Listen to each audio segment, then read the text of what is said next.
ሰላም ጤና ይስጥልን ፋሚሊ እንዴት ናችሁ? በዛሬ ቪዲዮ የምናየው ኢትዮጵያ ዕዳዋ ባትከፍል ምን ሊፈጠር ይችላል የሚለውን ነው። የኢትዮጵያ ብዙ ዕዳ ካሉበት ሀገሮች መካከል ነች። ይህን ዕዳ ባትከፍል ምን ይፈጠራል የሚለውን እናያለን። ላይክ፣ ሼር፣ ሰብስክራይብ በማድረግ ጀምሩ። ሰብስክራይብ ያላደረጋችሁ አድርጉ። ወደ ቪዲዮ። እንደሚታወቀው ኢትዮጵያ በጣም ብዙ ዕዳ ካለባቸው ሀገራት መካከል አንዷ ነች። የዓለም ባንክ ይዞት በወጣው ጥናት 56.1 ቢሊዮን ዶላር አካባቢ የውጭ ዕዳ አለባት። ከዚህም መካከል 35.3 ቢሊዮኑ የውጭ ሀገር ዕዳ ሲሆን 20.8 ቢሊዮን ዶላሩ ደግሞ የሀገር ውስጥ ዕዳ ነው ማለት ነው። ለመሆኑ እነዚህ ትልቅ የኢትዮጵያ አበዳሪዎች እነማን ናቸው የሚለው አበዳሪዎቿን ስናይ ኢትዮጵያ በጣም ብዙ ዕዳ ከወሰደችባቸው ሀገራት መካከል በሀገራት ቻይና 7 ቢሊዮን ስትይዝ፣ ሌላኛው ደግሞ አይኤምኤፍ 12 ቢሊዮን ነው። የዓለም ባንክ 12 ቢሊዮን ነው። አይኤምኤፍ 3.4 ቢሊዮን ዶላር ብድር ወስዳለች። እንዲሁም ከአፍሪካ ልማት ባንክ፣ ከሌሎች ሀገራት ከዩኤኢ፣ ከተርኪ፣ ከፍራንስ፣ ከጀርመን እንዲሁም ከጣሊያንና ከሌሎች ሀገራትም ብዙ ዕዳ ወስዳለች ማለት ነው።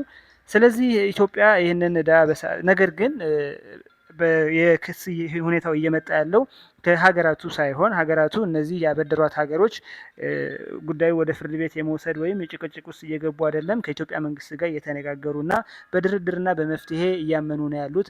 ነገር ግን ከአበዳሪዎቿ መካከል 1 ቢሊዮን ዶላር ያበደሯት የግል ባንክ ወይ ደግሞ የግል ቦንድ አበዳሪዎች፣ እነዚህ አበዳሪዎች የተበደረችውን ገንዘብ በሰዓቷ መክፈል ባለመቻሏ ጉዳዩን ወደ ፍርድ ቤት ሊወስዱት እንደሚችሉ አንዳንድ መረጃዎች እየወጡ ይገኛሉ። ይህ ደግሞ ከ2023 ጀምሮ ዕዳዋን መክፈል ባለመቻሏ ኢትዮጵያ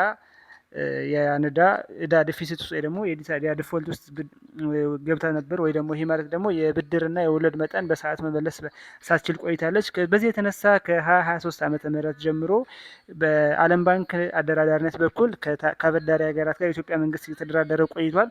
ነገር ግን የኢትዮጵያ መንግስት የዕዳ ቅነሳ እንዲደረግለት ደጋግሞ ቢጠይቅና በድርድር እንደ መደራደር ሀሳብ ቢያነሳም የግል አበዳሪዎቹ ኢትዮጵያ ዕዳው የመክፈል አቋም ላይ ትገኛለች። ሙሉ ብድር መክፈል አለባት፣ መቀነስ አይቻልም ወይ ደግሞ መቀነስ አንፈልግም እያሉ ነው።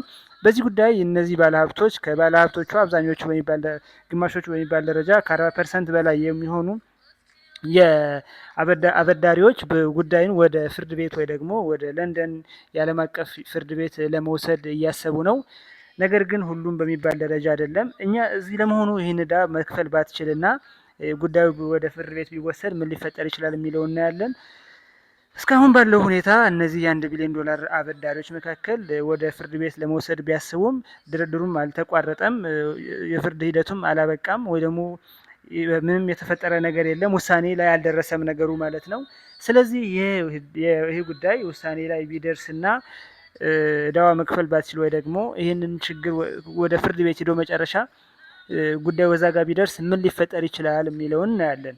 የመጀመሪያው ይህ ሊፈጠር የሚችለው የውጭ ኢንቨስትመንት ሊቀንስ ይችላል። ለምሳሌ ብዙ የውጭ ሀገራት ኢንቨስተሮች ኢንቨስት ከማድረጋቸው በፊት የሀገሪቱን ታሪክ ያያሉ ማለት ነው። እዚህ በፊት ያላት የታማኝነት የዕዳ የመመለስና እንዲሁም የፋይናንስ ሂደቷ ጤነኛ ነው አይደለም የሚለው ያያሉ።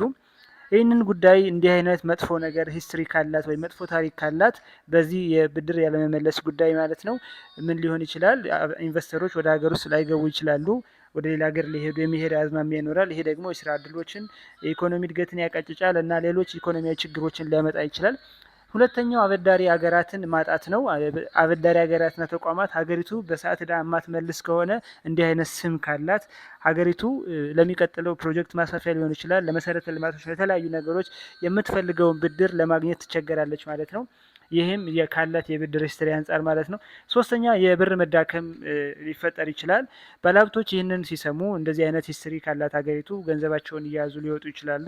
የዶላር እጥረት ሊገጥም ይችላል። ይህን የዶላር እጥረት ለመግጠም ደግሞ መንግስት የተለያዩ የብር ማዳከም እርምጃዎች ሊወስድ ይችላል። እንዲሁም ከዓለም ባንክና ከአይኤምኤፍ እጅ ሊወድቅ ይችላል ማለት ነው። የዓለም ባንክና አይኤምኤፍ እንደሚታወቀው ብር እንድታዳክም በነሱ አቋም በነሱ ህግ ስር ማዕቀፍ ስር እንድትሆን ይፈልጋሉ። ሀገራት ሌላ አማራጭ ስለሌለ ሌላ የሚያበድር ተቋም ስለሌለ የእነሱን ህግ የማስፈጸም ሁኔታ አለ ማለት ነው። እንዲህ አይነት ችግር ሊፈጠር ይችላል። የመጨረሻውና አራተኛው ደግሞ በዓለም አቀፍ ደረጃ በሌላ ሀገራት ያሉ የሀገሪቱ ንብረት የመያዝ እድል ሊገጥም ይችላል። ይህም ከሳሾች ወይም ፍርድ ቤት ካቀረቧት ባለ ንብረቶች ገንዘባቸውን ለመውሰድ የተለያየ የሀገሪቱ ሀብት በውጭ ሀገር የሚኖሩ የባንክ ሂሳቦች ወይም ደግሞ የንግድ ተቋማት ሊወሰዱ ይችላሉ ማለት ነው። በዚህ ጉዳይ ለምሳሌ በአርጀንቲና በ2010 ዓ.ም አበዳሪዎች የአርጀንቲናን በውጭ ሀገር ያሉ ንብረቶች ለመያዝ ሞክረው ነበር። እንዲሁም በኮንጎና በዛምቢያም እንዲህ አይነት ነገሮች ተፈጥሮ ነበር ማለት ነው። ነገር ግን በኮንጎና በዛምቢያ የህዝብ ንብረቶች ለመያዝ ተሞክሮ አልተሳካም።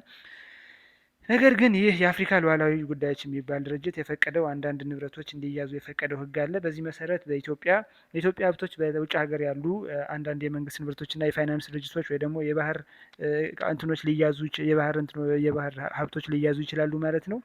እናንተ ምን ትላላችሁ? ሀሳብ አስተያየታችሁ በዚህ ያስቀምጡ። ላይክ፣ ሼር፣ ሰብስክራይብ ማድረግ እንዳይረሳ።